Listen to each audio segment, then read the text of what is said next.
कल 4 दिसंबर को 9वीं कक्षा का कंप्यूटर साइंस का एग्ज़ाम है सेट 2 के लिए। इसलिए आज मैं आपको इस वीडियो के अंदर कंप्यूटर साइंस विषय का पेपर सोल्व करवाऊंगा ताकि आप अपने एग्ज़ाम के अच्छे से तैयारी कर सको। जैसा कि आप देख सकते हैं 9वीं कक्षा के लिए है, कंप्यूटर साइंस विषय है और 20 नंबर का आपका क्वेश्चन पेपर आएगा और 1 घंटे का टाइम मिलेगा क्वेश्चन पेपर को सोल्व करने के लिए।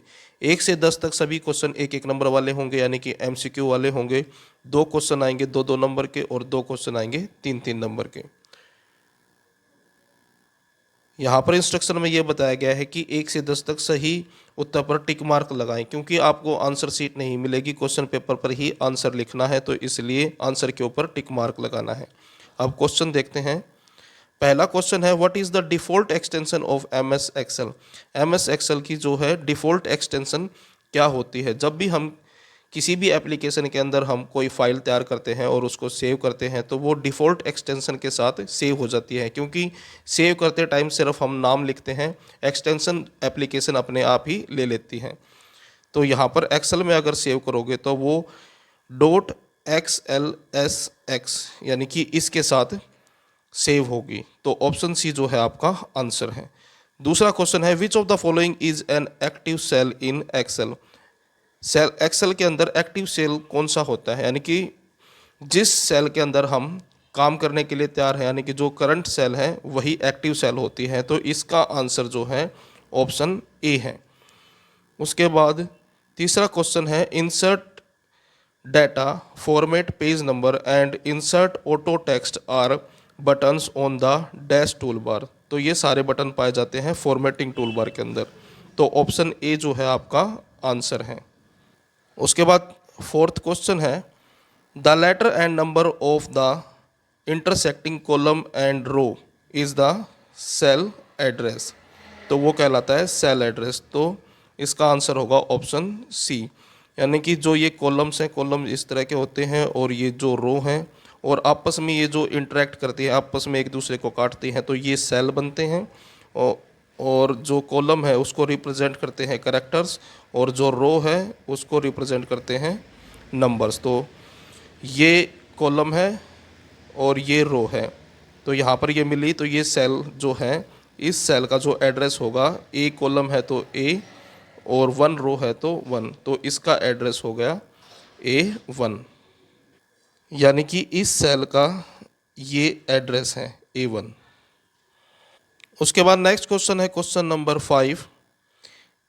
इन ए वर्कशीट को स्प्रेडशीट भी बोलते हैं, in M S Excel what is shortcut key to hide entire row. यानी कि पूरी की पूरी रो को, यानी कि ये जो रो है इस पूरी रो को आप हाइड करना चाहते हैं तो उसके लिए जो है आपको शॉर्टकट की यूज करनी पड़ेगी Ctrl+9, जो ऑप्शन बी जो है आपका आंसर है। उसके बाद अगला क्वेश्चन है, to select entire row with shortcut key is used. यहाँ पर पूछा गया है कि पूरी रो को अगर आप जो है सेलेक्ट करना चाहते हैं तो उसके लिए आपको कौन सी शॉर्टकट की यूज करनी होगी। तो उसके लिए शिफ्ट प्लस स्पेस। तो ऑप्शन ए जो है आपका आंसर होगा, शिफ्ट प्लस स्पेस शॉर्टकट की यूज की जाती है पूरी रो को हाइड करने के लिए, सेलेक्ट करने के लिए। उसके बाद अगला क्वेश्चन है, dash displays the address of the current cell. तो क्वेश्चन के अंदर ये पूछा गया है कि करंट सेल का जो एड्रेस है वो कहाँ पर डिस्प्ले होता है, कहाँ पर दिखाई देता है। तो इसका आंसर आएगा ऑप्शन बी, फॉर्मूला बॉक्स में, यानी कि फॉर्मूला बॉक्स के अंदर जो भी करंट सेल होगी, सिलेक्टेड सेल होगी, उसका एड्रेस आपको दिखाई देगा। उसके बाद नेक्स्ट क्वेश्चन है, Ctrl+C इज इक्विवेलेंट टू। तो Ctrl+C जो है शॉर्टकट की है कॉपी की, तो ऑप्शन ए जो है आपका आंसर है। उसके बाद नेक्स्ट क्वेश्चन है, in excel this is a pre coded formula that provides a shortcut for complex calculations. तो क्वेश्चन के अंदर ये पूछा गया है कि एक्सेल के अंदर जो प्री रिकॉर्डेड, पहले से ही रिकॉर्डेड जो फॉर्मूलाज हैं उनको किस नाम से जाना जाता है। तो आंसर है इसका ऑप्शन सी, उनको हम फंक्शन के नाम से जानते हैं। अगला क्वेश्चन है, इज इक्वल टू सम, और ये रेंज दिखा रखी है B1 से B10 तक की, इज एन एग्जाम्पल ऑफ। तो इसका आंसर आएगा फॉर्मूला, ये जो है सम का फॉर्मूला है, इसके अंदर ये B1 से B10 तक जो है वैल्यू इंसर्ट करनी होगी और उसका जो है टोटल जो भी है वो दिखाई देगा आपको। उसके बाद नेक्स्ट क्वेश्चन है question number 11, define workbook and worksheet in MS excel. Workbook को आप जो है एक तरह से यूँ मान लीजिए कि ये नोटबुक है आपकी और ये उसके पेजेस हैं नोटबुक के। आंसर देखें, workbook, A workbook is a file that contains one और मोर वर्कशीट। वर्कशीट को स्प्रेडशीट के भी कहते हैं और बाय डिफ़ॉल्ट जो है एक वर्कबुक के अंदर 3 स्प्रेडशीट आती हैं। तो वर्कबुक जो है एक फाइल है दैट कंटेन वन और मोर वर्कशीट, जिसके अंदर एक या फिर एक से अधिक वर्कशीट मिलेंगी। To help you organize data, जिसकी मदद से आप अपने डाटा को ऑर्गेनाइज कर सकते हो, व्यवस्थित कर सकते हो। You can create a new workbook from a blank workbook. Blank workbook option जो है, इससे आप एक नई वर्कबुक क्रिएट कर सकते हो या फिर टेम्पलेट के थ्रू। उसके बाद है वर्कशीट। ए वर्कशीट, जिसको स्प्रेडशीट भी कहा जाता है, कंसिस्ट ऑफ सेल, यानी कि ये सेल से बनती है, which you can enter and calculate, जिसके अंदर हम डाटा एंटर करते हैं और कैलकुलेशन वगैरह करते हैं। The cells are organise in columns and row, और जो सेल्स हैं वो कॉलम से और रो से बनती हैं, जो मैं आपको पहले भी बता चुका हूँ। ये जो स्ट्रेट लाइन्स हैं ये कॉलम्स होते हैं और ये रोज़ होती हैं, और ये जो हैं ये सेल्स हैं, और हर एक सेल का अपना इंडिविजुअल एड्रेस होता है। उसके बाद है ए worksheet is always stored in A workbook. जो वर्कशीट होती है वो हमेशा स्टोर होती है वर्कबुक के अंदर। A workbook can contain many worksheet, और एक वर्कबुक के अंदर बहुत सारी वर्कशीट्स हो सकती हैं। उसके बाद question number 12, what is cell and cell address in MS excel. Cell क्या होता है और सेल एड्रेस क्या होता है, जो मैं अभी मैंने बताया था कि ये सेल हैं और इसका एड्रेस, कॉलम को रिप्रेजेंट करते हैं कैरेक्टर्स ए बी सी, और यहाँ पर नंबर आएंगे। तो इस सेल का जो एड्रेस है वो है ए, तो ये कॉलम हो गया, और 1 रो होगी तो A1। और अगर इसका सेल एड्रेस पता करना है तो ये बी है और ये है 1, तो इसका एड्रेस है B1। और अगर इसका एड्रेस पता करना है कि ये क्या है, तो ये बी है और ये रो 2 है, तो इसका एड्रेस है B2। तो इसी प्रकार हर एक जो सेल का है अपना एक अलग एड्रेस होता है। इसी के बारे में पूछा गया है। तो सेल आपको समझ में आ गया कोई क्या होता है, जो कि यहाँ पर लिखा हुआ है द इंटरसेक्शन, यानी कि जो काटते हैं, ईच रो यानी कि हर एक रो का और कॉलम का, यानी कि ये जो रो है और ये जो कॉलम है, जो इंटरसेक्शन यानी कि ये दो एक दूसरे को काट रही हैं, इज कॉल्ड सेल। वो क्या बनाती हैं, सेल बनाती हैं। A cell is an individual container, और हर एक सेल जो है अपनी अलग से वैल्यू कंटेन करता है, तो ये क्या है, एक तरह का कंटेनर है फॉर डाटा। किसके लिए, डाटा के लिए, क्योंकि इसके अंदर हम डाटा इंसर्ट करते हैं। इट में hold numbers, formula and text, और इसके अंदर नंबर्स भी लिखे जा सकते हैं, फॉर्मूला भी इंसर्ट कर सकते हैं और टेक्स्ट भी इंसर्ट किया जाता है।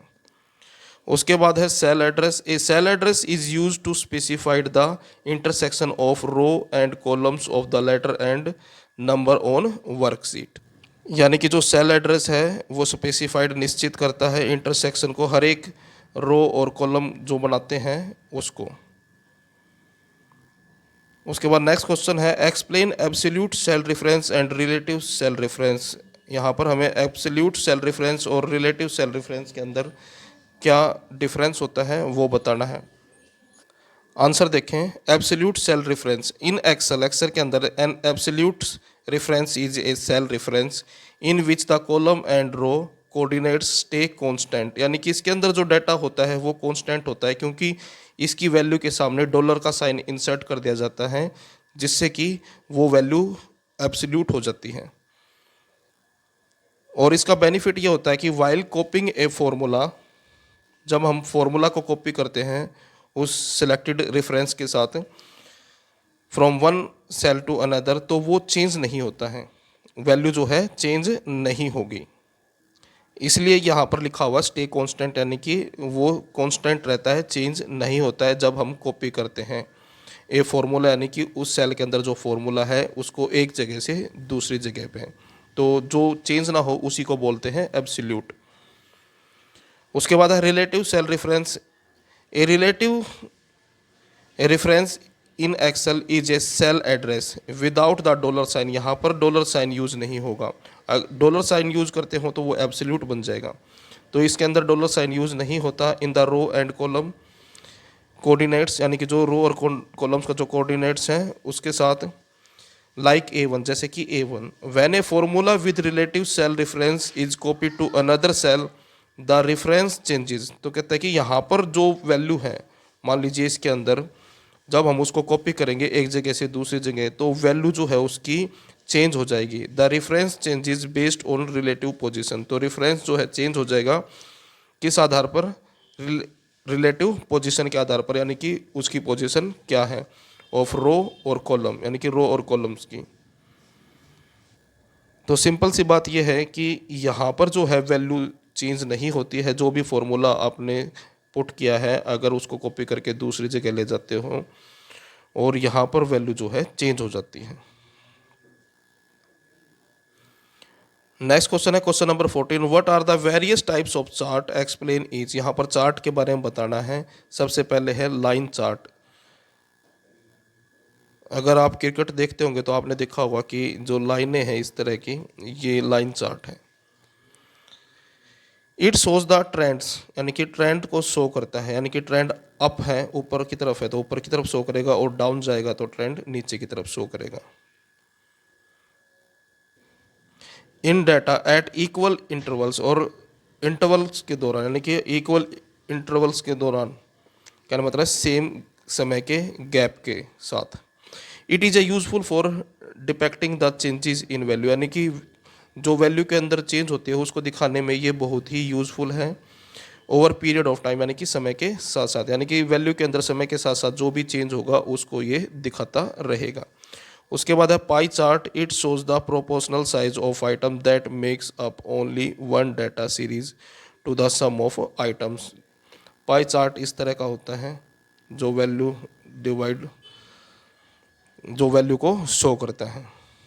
इसी वजह से यहाँ पर लिखा हुआ है it shows the proportional size of the item that makes up only one data series to the sum of items. उसके बाद नेक्स्ट है बार चार्ट। बार चार्ट तो बहुत ही कॉमन चार्ट है, आपने सभी ने देख रखा होगा।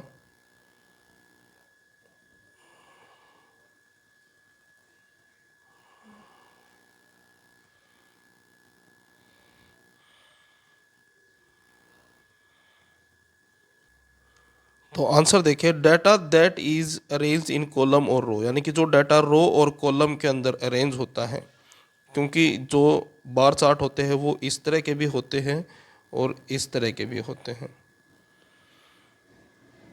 Can be plotted in A bar chart. Bar chart illustrate comparison, illustrate यानी कि चित्र के साथ एक्सप्लेन करता है कंपैरिजन को अमंग इंडिविजुअल आइटम्स, अलग अलग आइटम्स के। उसके बाद है scatter chart. Scatter chart, scatter का मतलब होता है डॉट डॉट्स, इस चार्ट के अंदर डॉट्स यूज होते हैं। Data that is arranged in columns and row, यानी कि डाटा को अरेंज किया जाता है कॉलम और रो की फॉर्मेट में। On A worksheet can be plotted in an XY chart.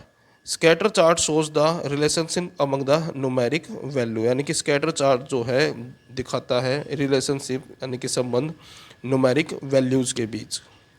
तो ये था आपका 9वीं कक्षा का कंप्यूटर साइंस का सेट 2 के लिए क्वेश्चन पेपर। वीडियो अच्छी लगे तो लाइक करें, चैनल को सब्सक्राइब करके ऑल के बटन के ऊपर क्लिक कर लें ताकि जब नेक्स्ट वीडियो अपलोड हो तो उसका नोटिफिकेशन आपको मिल जाए।